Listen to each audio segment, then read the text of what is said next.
గత కొద్ది రోజులలో ముంజేటి స్పందన అనే మహిళ హత్యకు గురి కాబడింది. ఈ హత్య చేసింది తన కుమారుడే. ఉన్న చెరువులో పడేశాడు. దీనికి కారణం ఏంటంటే చెడు సావాసాలు, సెల్ ఫోన్లు. ఈ విధంగా అతనికి మైండ్లో మాఫియా, ఈ రౌడిజం చేయాలన్న ఆలోచన ఈ సెల్ ఫోన్ ద్వారా ఎక్కువగా తెలుస్తుంది. అయితే సెల్ ఫోన్లు తల్లిదండ్రులు పిల్లలకి కొనిచ్చేస్తున్నారు, స్మార్ట్ ఫోన్లను ఇచ్చేస్తున్నారు. కానీ ఆ స్మార్ట్ ఫోన్లే ఒక మృత్యువుగా తయారవుతుంది. ఇప్పుడు ఈ స్పందన అనే మహిళని తన కన్న తల్లినే చంపేశాడు. రేపొద్దున తండ్రిని చంపడని గ్యారంటీ ఏమిటి?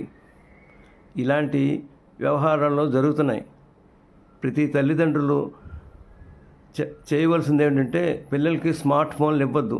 ఓల్డ్ ఫోన్స్ ఉన్నాయి కదా, ఓల్డ్ ఫోన్స్ విజన్ లేనివి, వాటిని ఇచ్చి వాళ్ళ యోగక్షేమాలు తెలుసుకోవాలి. వాళ్ళకి ముందు మంచి చెడు చెప్పాలి.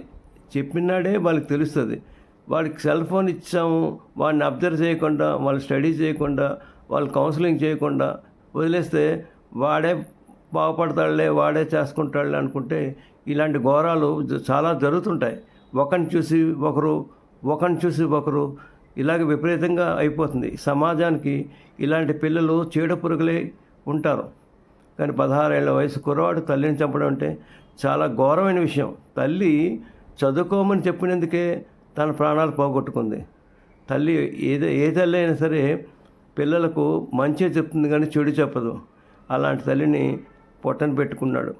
అయితే ఇతను తన ఇంట్లో బంగారం పట్టుకుపోయి బొంబాయి వెళ్ళిపోయాడు. స్నేహితులతో జల్సాలు చేస్తూ అలాగా తిరుపతి వచ్చి తిరుపతిలో పోలీసులకి చిక్కుపోయాడు. ఆ పోలీసులు అరెస్ట్ చేశారు. ఈ కథ అంతా ఆ పోలీసుల ద్వారా మనకి తెలిసింది.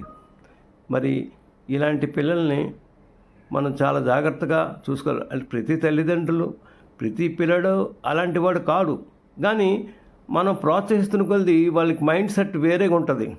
కావున ప్రతి తల్లిదండ్రులు పిల్లలకు స్మార్ట్ ఫోన్లు వెంటనే తీసుకొని, మామూలు ఫోన్లు, విజన్ లేని ఫోన్లు ఇస్తూ వాళ్ళ యోగక్షేమాలు తెలుసుకోవచ్చు. కానీ సమాజాన్ని బాగు చేయాలంటే ప్రతి తల్లిదండ్రులు అలర్ట్గా ఉండాలి.